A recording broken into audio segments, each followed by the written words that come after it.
माननीय मुख्यमंत्री जी से अनुरोध है कि वह राष्ट्रीय दलित प्रेरणा स्थल बहन कुमारी मायावती जी जिंदाबाद। व ग्रीन गार्डन तथा नोएडा एवं ग्रेटर नोएडा प्राधिकरणों द्वारा निर्मित अन्य जन उपयोगी परियोजनाओं का बटन दबाकर लोकार्पण करने का कष्ट करें। माननीय मुख्यमंत्री जी।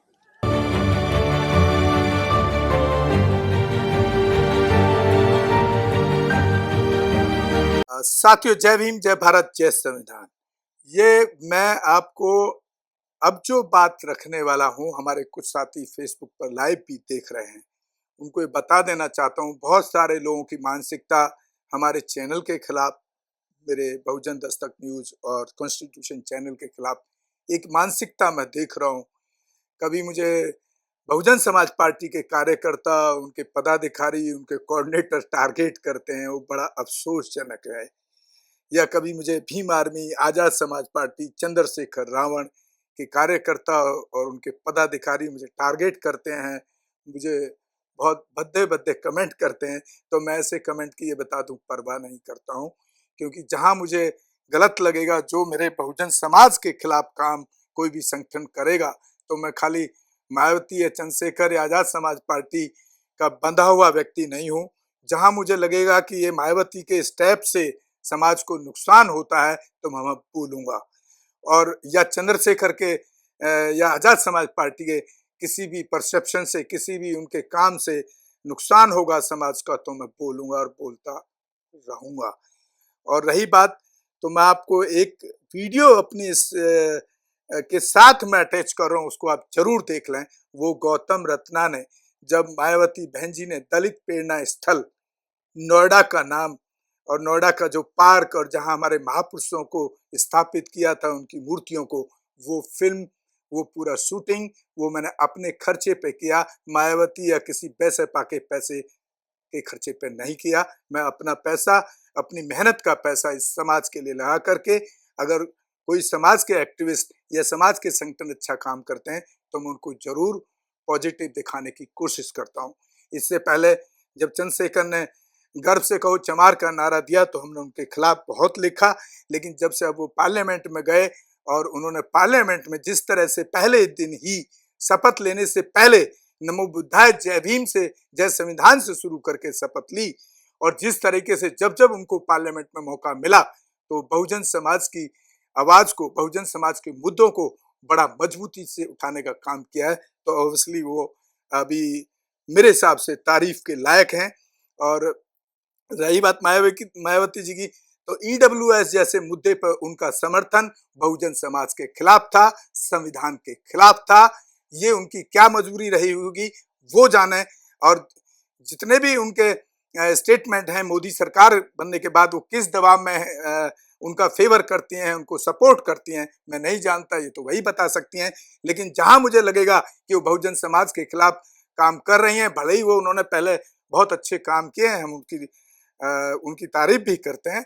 कोई मेरा पर्सनल दुश्मनी मायावती बहन जी से नहीं है, ये मैं आप लोगों को बता देना चाह रहा हूँ। लेकिन अगर समाज के खिलाफ, हमारे वंचितों के खिलाफ अगर कोई उनका स्टेटमेंट होगा, या ऐसी सरकार को समर्थन इनडायरेक्टली किया जाएगा, तो हम उसके खिलाफ बोलते रहेंगे। जैसे कि आपने कई बार देखा होगा कि पूरे देश ने संविधान को मुद्दा बनाया। जो भाजपा के मंत्री, भाजपा के कार्यकर्ता, भाजपा के सांसद, मंत्री खुलेआम कह रहे थे कि अगर हमारी 370 से ज्यादा सीट आई, तो हम संविधान को खत्म कर देंगे। और वहीं पर मायावती ये कह रही थी कि संविधान को कोई खतरा नहीं है। उससे पहले भी बोल रही थी, इलेक्शन के पहले, जिसका उनको खमियाजा मिल चुका है कि उनका एक पार्लियामेंट में एक सांसद भी जीत कर नहीं पहुंचा है। तो ये मैं नहीं कह रहा हूं, ये समाज भी इस चीज को देख रहा है और इस पर तय कर रहा है, और इस पर इसी के हिसाब से समाज चल भी रहा है। तो ऐसे लोगों को पहले अध्ययन करना चाहिए, एनालिसिस करना चाहिए। किसी के अंधभक्त बनने से आप समाज को कुछ नहीं दे पाएंगे। चाहे आप किसी चंद्रशेखर के अंधभक्त बने, या ठावले के बने, या रामविलास पासवान के बने रहे, मौर्य के बने रहे, तो अंधभक्ति से आप समाज को कुछ नहीं दे पाएंगे। उस अंधभक्ति से बाहर निकलने की जरूरत है। और जो कमियां के किसी हमारे समाज की पार्टी में है, उनको, उन पार्टियों को सोच करके उसको दूर करना चाहिए, ताकि उनका जो कार्य क्षेत्र है, एरिया है, उनकी जो पार्लियामेंट में जो प्रतिनिधित्व बढ़ेगा तो कैसे बढ़ेगा? वो तभी बढ़ सकता है कि जब वो नेगेटिव परसेप्शन को सरकार के खिलाफ खड़े होंगे तब।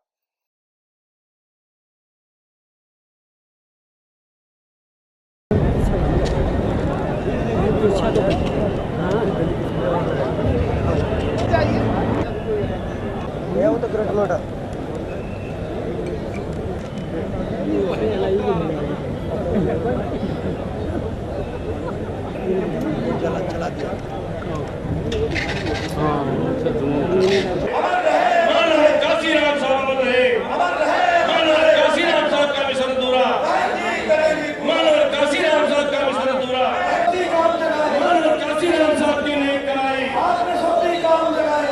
काशीराम साहब के सम्मान में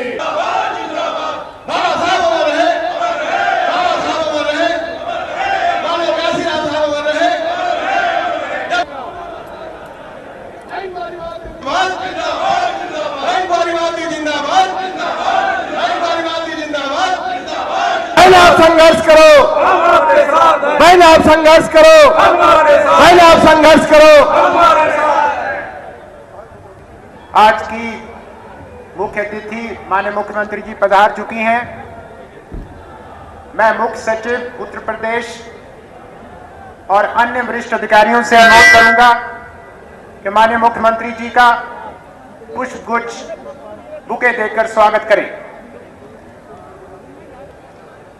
बाबा साहब के सम्मान में, बाबा साहब के सम्मान में, बहन कुमारी मायावती जी जिंदाबाद, बहन जी संघर्ष करो, हम आपके साथ, बहन जी आगे बढ़ो, हम आपके साथ हैं, बहन जी संघर्ष करो, हम आपके साथ हैं, बहन जी आगे बढ़ो, हम आपके साथ हैं, बहन जी जिंदाबाद, जिंदाबाद जिंदाबाद, बहन कुमारी मायावती जी जिंदाबाद, जिंदाबाद जिंदाबाद, बहन कुमारी मायावती जी जिंदाबाद, जिंदाबाद। 1956 को बाबा साहब डॉक्टर भीमराव अंबेडकर ने नागपुर में विश्वव्यापी सत्य, अहिंसा, भाईचारा एवं मानवता पर आधारित बौद्ध धर्म की दीक्षा ग्रहण की थी। इनके इस पवित्र दिवस पर यहाँ अपने देश में दलित एवं अन्य पिछड़े वर्गों में समय समय पर जन्मे महान संतों, गुरुओं व महापुरुषों के आदर सम्मान में दिल्ली से सटे जनपद गौतम बुद्ध नगर के अति महत्वपूर्ण नोएडा क्षेत्र में मेरी सरकार द्वारा निर्मित राष्ट्रीय दलित प्रेरणा स्थल एवं ग्रीन गार्डन का तथा संबंधित जिले के अन्य और महत्वपूर्ण कार्यों का आज मेरे द्वारा किए गए लोकार्पण की मुझे बेहद खुशी हो रही है। और इस शुभ अवसर पर आप लोग भी भारी संख्या में यहाँ इकट्ठा हुए हैं, इसकी भी मुझे काफी ज्यादा खुशी है, जिसके लिए मैं आप सभी लोगों का हार्दिक दिल से शुक्रिया अदा करती हूँ।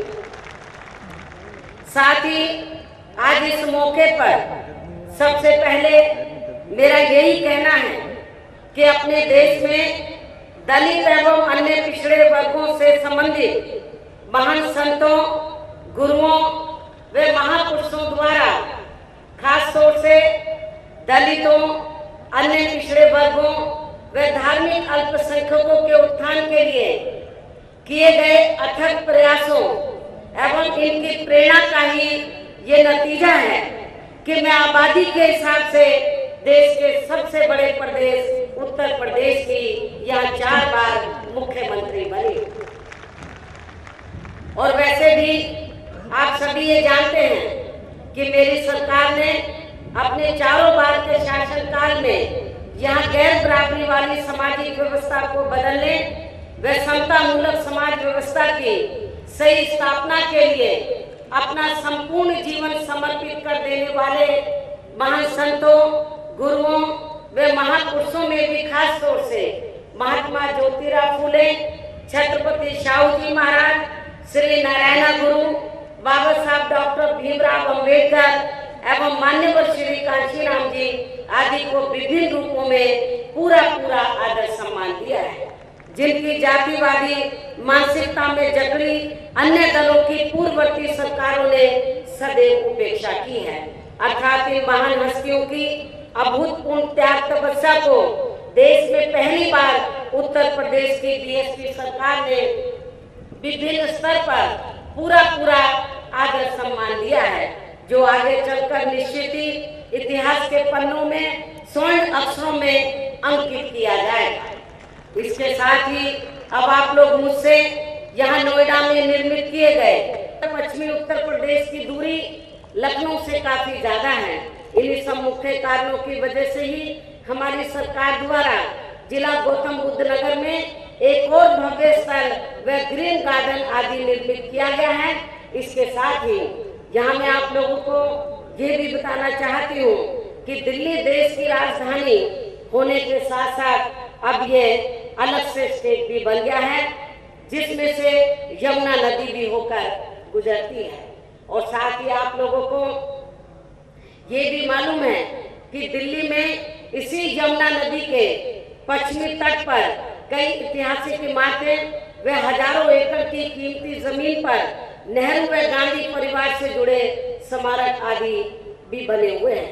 किंतु यहाँ हमारे लोगों के लिए खास ध्यान देने की बात यह है कि भारतीय संविधान के निर्माता व खास तौर से इस देश के दलितों के एकमात्र मसीहा बाबा साहब डॉक्टर भीमराव अंबेडकर और इनके देहांत के बाद इनकी मूवमेंट को गति देने वाले बामसद DS4 व BSP के संस्थापक एवं जन्मदाता मान्यवर श्री कांशीराम जी का भी देहांत यहाँ दिल्ली में ही हुआ था।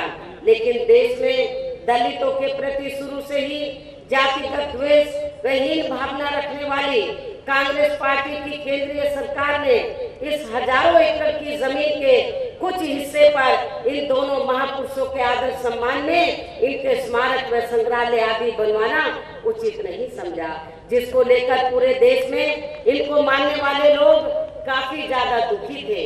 किंतु अब खुशी की बात यह है कि इनके इस दुख को आबादी के हिसाब से देश के सबसे बड़े प्रदेश उत्तर प्रदेश में यह हमारी पार्टी की बनी सरकार ने इस बार काफी हद तक दूर कर दिया है। अर्थात दिल्ली में यमुना नदी के पश्चिमी तट पर जहां एक तरफ कांग्रेस पार्टी की केंद्रीय सरकार द्वारा इनके नेहरू व गांधी परिवार से जुड़े स्मारक व संग्रहालय आदि स्थापित किए गए हैं, वहीं दूसरी तरफ हमारी पार्टी की सरकार द्वारा इसी दिल्ली से सटे उत्तर प्रदेश के जिला गौतम बुद्ध नगर के अति महत्वपूर्ण नोएडा क्षेत्र में यमुना नदी से लगे पूर्वी तट पर हमारे दलित महापुरुषों के स्मारक व संग्रहालय आदि भी हम निर्मित कर समारोह में शामिल होने के लिए कोटि धन्यवाद ज्ञापित करता हूं। मीडिया बंधुओं का धन्यवाद ज्ञापित करता हूं। आप सबसे मेरा अनुरोध है कि अभी माननीय मुख्यमंत्री जी हेलीपैड के लिए प्रस्थान करेंगी, उनके जाने तक कृपया अपनी अपनी जगह पे थोड़ी देर रुक।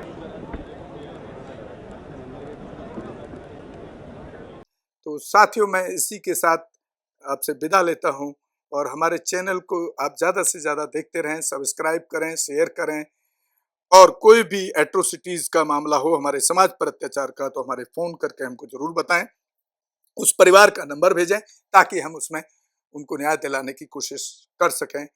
धन्यवाद। हमारे चैनल लाइक, शेयर, सब्सक्राइब देखना मत भूलिएगा। जय भीम, जय भारत, जय संविधान, नमो बुद्धाय। धन्यवाद। चैनल आर्थिक समस्या से गुजर रहा है।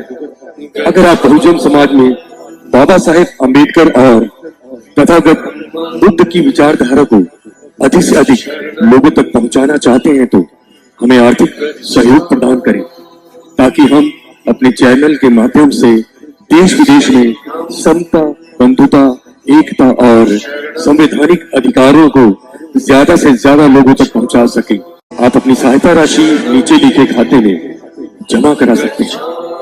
खाता धारक गौतम रत्न, खाता संख्या 31695768 651 IFSC कोड SBIN 00603336 बैंक भारतीय स्टेट बैंक।